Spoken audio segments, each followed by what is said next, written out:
Assalamualaikum warahmatullahi wabarakatuh. Perkenalkan, nama saya Trian Adi Prasetyo dengan NIM 230 7022 dari kelas 2C Program Studi Tadris Matematika Fakultas Tarbiyah dan Ilmu Keguruan. Nah, di sini saya akan memaparkan sebuah materi tentang problematika pendidikan multikultural dalam keberagaman budaya. Nah, sebelum kita masuk ke problematikanya itu apa aja dan saya akan jelasin nanti, saya akan sedikit menyinggung tentang pengertian apa sih pendidikan multikultural. Nah, ini saya hanya meringkas sedikit saja karena saya akan lebih berfokus kepada problematikanya itu apa saja nanti. Nah, di sini ada sebuah rumusan masalah yaitu apa sih pendidikan multikultural. Nah, pendidikan multikultural secara etimologi, pendidikan secara sederhana dan umum bermakna sebagai usaha untuk menumbuhkan dan mengembangkan potensi-potensi bawaan, baik jasmani maupun rohani, sesuai dengan nilai-nilai yang ada dalam masyarakat dan kebudayaannya. Nah, kalau secara KBBI, pendidikan berarti proses, cara, perbuatan mendidik. Nah, kita lanjut multikultural. Itu sebenarnya ada dua kata ya. Multi itu artinya banyak dan kultural, kultur itu artinya budaya. Nah, akar kata multikultural itu eh, budayaan. Nah, kalau di sini multikultural diartikan sebagai keragaman yang menggambarkan kesatuan dari berbagai kelompok sosial, kebudayaan, dan agama dalam satu kumpulan. Nah, itu pengertian dari secara etimologi. Kalau secara terminologi, pendidikan multikultural ialah proses pengembangan kepribadian seseorang yang baik perihal menghargai pluralitas dan heterogenitasnya sebagai konsekuensi keberkeragaman budaya, etnis, suku, dan aliran. Nah, ini adalah pengertian secara etimologi dan terminologi. Nah, kalau menurut para ahli, saya mengambil dari kutipan dari James Bank. Di sini beliau mengartikan bahwa pendidikan multikultural adalah konsep, ide, atau falsafah sebagai suatu rangkaian kepercayaan set of belief dan penjelasan yang mengakui dan menilai pentingnya keragaman budaya dan etnis di dalam membentuk suatu gaya hidup, pengalaman sosial, identitas pribadi, kesempatan-kesempatan pendidikan dari individu, kelompok maupun negara. Nah, mungkin saya kira cukup untuk pengertian pengertian dari pendidikan multikulturalnya. Oke, kita lanjut ke tujuannya. Nah, tujuan dari pendidikan multikultural itu apa sih? Nah, slide selanjutnya ialah yang pertama, tujuan dari pendidikan multikultural adalah memfungsikan peranan sekolah dalam memandang keberadaan siswa yang beraneka ragam. Nah, dalam suatu instansi sekolah ataupun universitas manapun, itu pasti yang namanya ada beraneka ragam siswa-siswanya, peserta didiknya. Jadi itu tujuan dari pendidikan multikultural adalah untuk memfungsikan peranan sekolah dalam memandang keberagaman yang tadi itu loh. Siswa-siswanya berbeda dari suku yang berbeda ataupun dari daerah yang berbeda. Kadang kalau kita sudah beda satu RT aja, kadang udah bingung tuh bahasanya, tapi nggak terlalu kelihatan banget. Yang kelihatan banget itu dari perbedaan daerahnya. Nah, oke, kita lanjut yang kedua. Yang kedua adalah memberikan pengajaran terhadap siswa dalam mengambil keputusan dan keterampilan sosialnya. Nah, terkadang dalam keberagaman tersebut kita eh, untuk mengambil suatu keputusan itu kadang gegabah dan akhirnya menyakiti orang lain. Nah, tujuan dari pendidikan multikultural itu adalah untuk memberikan pengajaran terhadap siswa dalam mengambil keputusan dan keterampilan sosialnya secara tepat. Oke, kita lanjut yang ketiga yaitu membantu siswa dalam membangun perlakuan yang positif terhadap kultural, ras, etnik, kelompok keagamaan. Nah, di sini dengan harapan tidak ada yang namanya bullying ataupun penindasan terhadap ras-ras yang berbeda. Nah, eh, untuk poin yang keempat adalah membantu peserta didik dalam membangun ketergantungan lintas budaya dan memberikan gambaran positif kepada mereka tentang keperbedaan kelompok.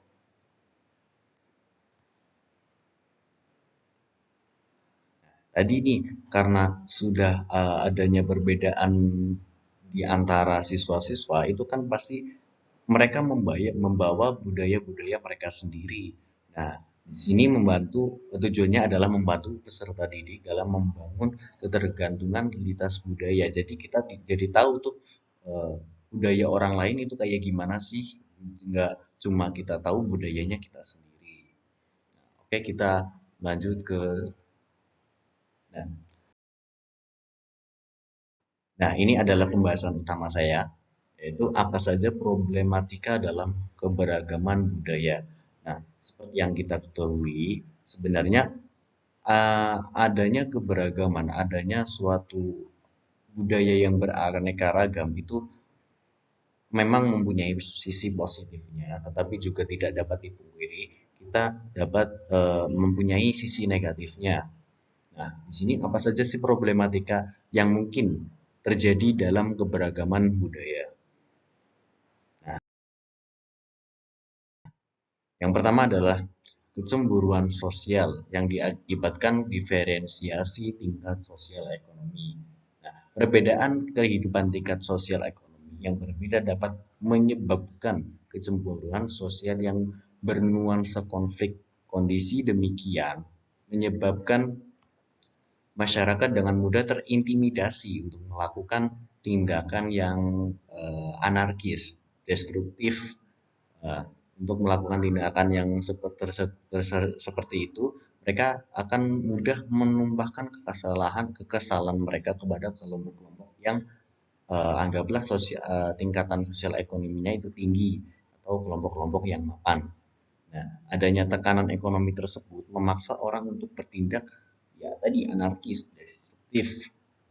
Nah, untuk yang kedua itu adanya perpecahan. Nah, setelah kita adanya rasa cemburu, adanya rasa iri terhadap suatu kelompok, itu pasti yang namanya akan terjadi perpecahan itu sangat mungkin sekali. Nah, di sini anggapan suatu kelompok yang mengunggulkan kelompoknya karena adanya perbedaan tingkat sosial ekonomi. Bukan cuma itu sih sebenarnya, nanti ada lagi. Ini ada cuman salah satunya, menganggapan bahwa ini kelompokku, golonganku tuh lebih tinggi sosial ekonominya, lebih sejahtera daripada kalian yang masih di bawah. Nah, itu timbullah adanya perpecahan karena ada anggapan yang seperti itu. Kita lanjut, fanatisme sempit ini yang poin ketiga. Sebenarnya kalau kita ngomongin fanatisme itu, kalau fanatisme dalam arti luas itu sebenarnya ada nilai positifnya sendiri dan memang diperlukan. Nah, cuma di sini tanda kutipnya adalah fanatisme sempit. Tidak ada rasa saling menghargai. Nah, fanatisme yang sempit ini hanya menyebabkan konflik skala massal. Nah, karena di sini bisa diartikan bahwa adanya rasa mengunggulkan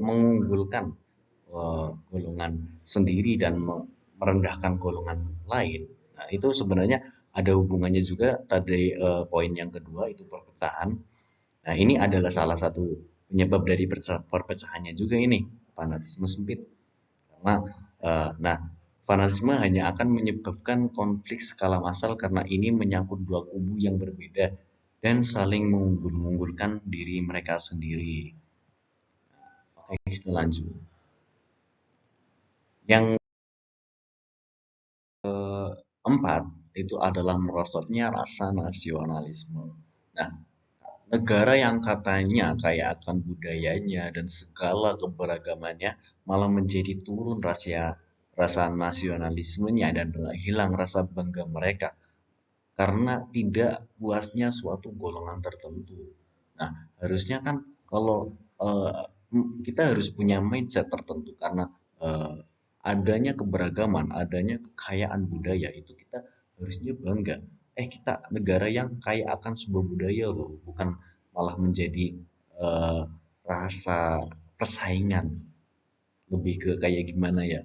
eh, Adanya keberagaman, adanya perbedaan suatu budaya, ya tentunya itu kayak malah mengunggul-unggulkan. Ini budayaku lebih baik, budayanya lebih jelek daripada budayaku. Nah, ini kan apa ya, menjadi tidak puas karena ya itu kembali lagi masuknya ke rasa egonya itu. Oke, kita lanjut ke poin selanjutnya yaitu konflik kesatuan nasional dan multikultural. Nah, adanya tarik-menarik antara kepentingan kesatuan nasional dengan gerakan multikultural. Di satu sisi ingin mempertahankan kesatuan bangsa dengan berorientasi pada stabilitas nasional. Hal ini malah menyebabkan apa ya? Munculnya rasa antipati ataupun antipati itu perasaan tidak suka ataupun perasaan benci terhadap kekuasaan pusat yang tidak mengutamakan kepentingan bersama. Nah, ini memang suatu yang agak sensitif ya. Jadi kita harus berhati-hati juga tentang problematika ini, problem ini. Oke, kita lanjut ke disharmonisasi dan diskriminatif.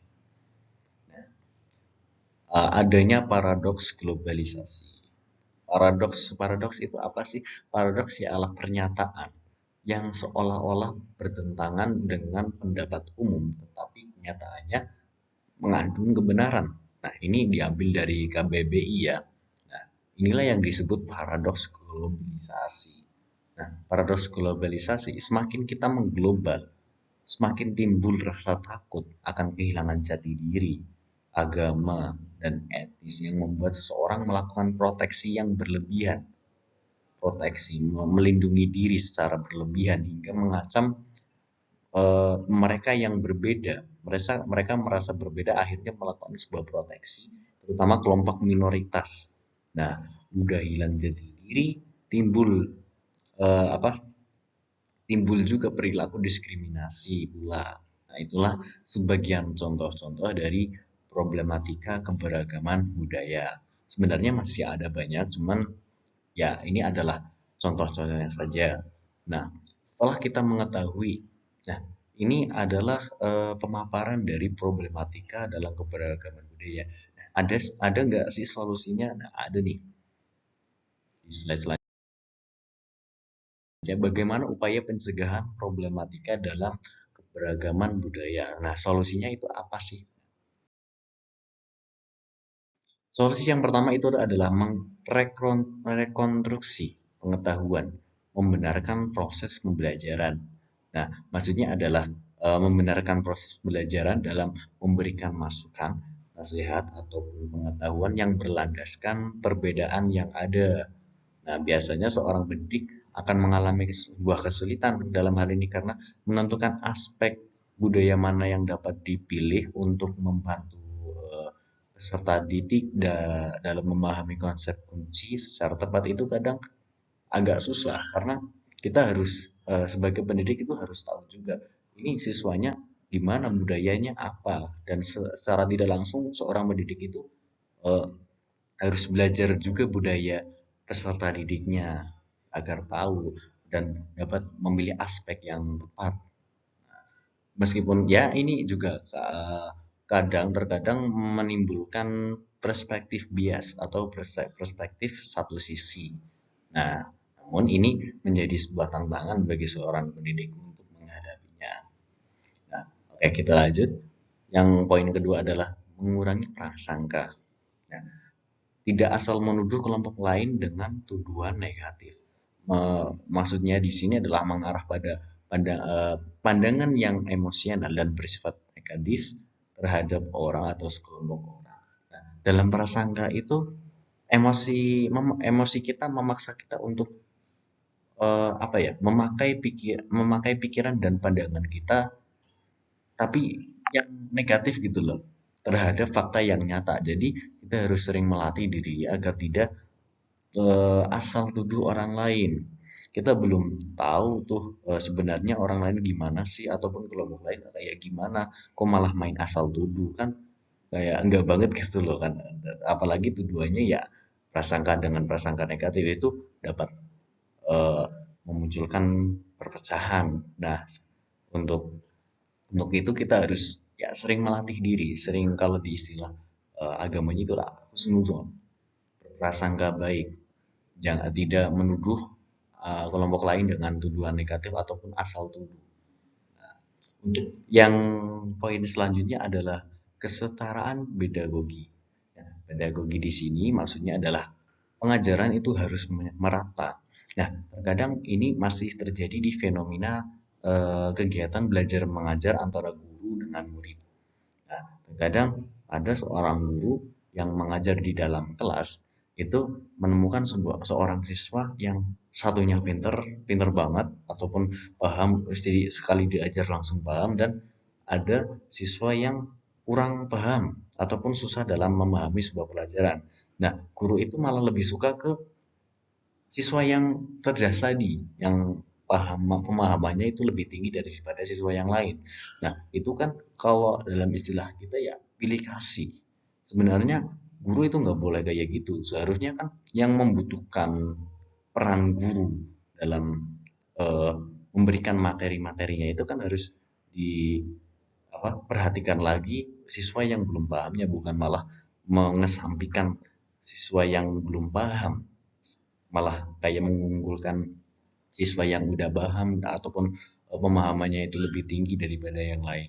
Nah, solusi yang ketiga ini adalah harus menyetarakan pendidikan atau pengajaran setiap peserta didik.